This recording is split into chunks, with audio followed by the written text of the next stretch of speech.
i7 ગુજરાતનો અવાજ। નમસ્કાર દર્શક મિત્રો, i7 ન્યૂઝ ગુજરાતીની સાથે હું છું આપની સાથે પાયલ બામભણિયા। તો જોઈએ આજના મહત્વના સમાચાર।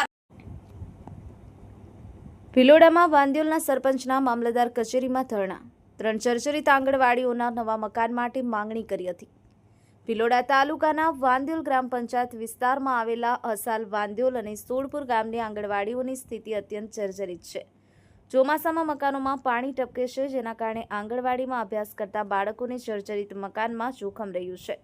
ત્યારે વાંદિયોલ ગ્રામ પંચાયતના સરપંચ રાહુલ ગામેથી આંગણવાડીઓના મુદ્દે અગાઉ કેટલી વાર તંત્રને લેખિત અને મૌખિક રજૂઆતો કરી છે, પરંતુ કોઈ કાર્યવાહી ન થતાં તેમણે મામલતદારની ચેમ્બરમાં સ્વાગત મીટિંગ દરમિયાન ધરણા શરૂ કર્યા હતા।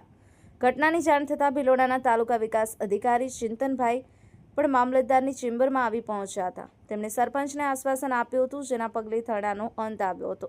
સરપંચે ચેતવણી આપી છે કે જો આગામી સમયમાં નવા મકાનો નહીં બને તો ગાંધી ચિંધ્યા માર્ગે આંદોલન કરવામાં આવશે।